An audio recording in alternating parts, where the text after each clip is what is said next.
Sa pagsisimula ng bagong taon, lalo na sa unang buwan ng Enero, likas sa atin ang maghangad ng mas maayos na daloy ng buhay, mas malinaw na isip, mas magaan na puso at mas masaganang tahanan. Ngunit bago nating hilingin ang pagdami ng biyaya, mahalagang ihanda muna ang enerhiya ng ating espasyo. Magandang araw sa ating lahat at welcome po muli sa ating YouTube channel. Ngayong araw, magbahagi na naman po ako sa inyo ng isang simpleng ritual na pwedeng gawin sa kahit anong araw sa loob ng buwan ng Enero para magiging gabay natin sa buong taon. Paalala lamang po, ang ritual na ito ay gabay lamang. Ang tunay na swerte at tagumpay ay patuloy na nabubuo sa pamamagitan ng sipag, tiyaga, tamang desisyon at pananampalataya sa buong may kapal.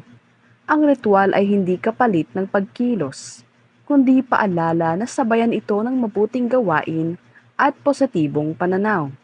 Kung mahilig po kayo sa ganitong mga bagay, para po sa inyo ang videong ito.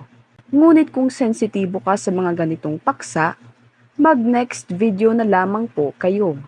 Gawin niyo po ang gabay na ito sa kahit anong araw po sa may 6:00 ng umaga. Basta simulan o gawin niyo po ito sa loob ng buwan ng January dahil first month of the year po ito.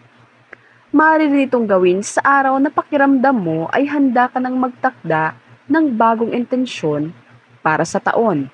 Maganda lamang po tayo ng 5 malinis at tuyong garapon katulad po nito.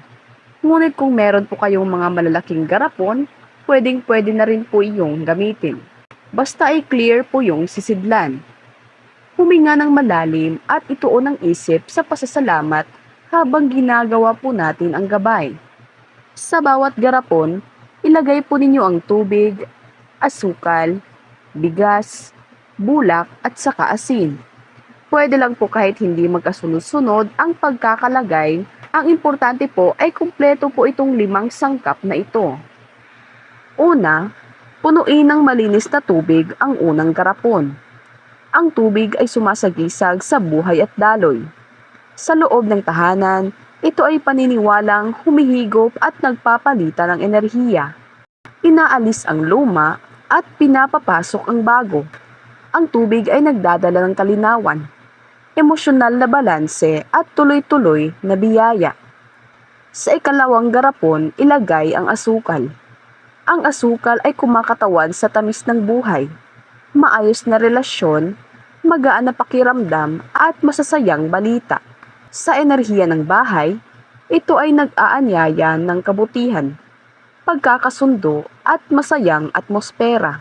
Sa ikatlong garapon, ilagay ang bigas. Ang bigas naman ay simbolo ng kasaganaan at seguridad.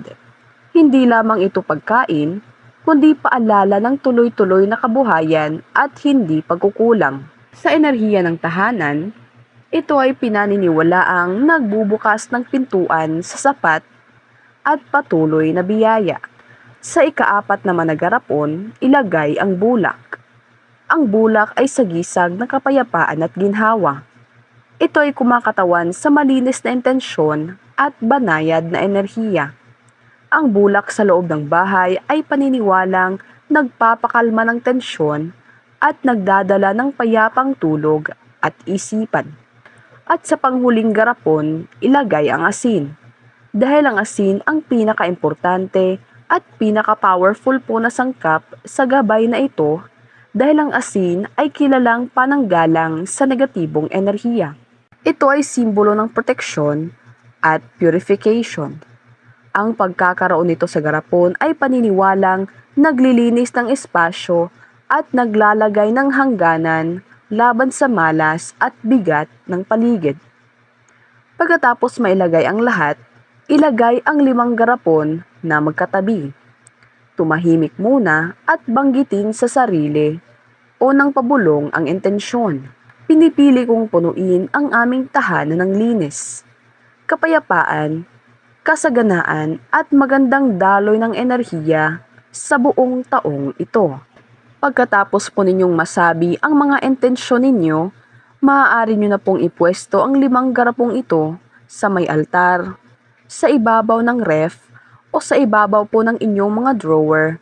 Basta make sure lamang po na hindi nadedisturbo at safe po ang ating mga gabay.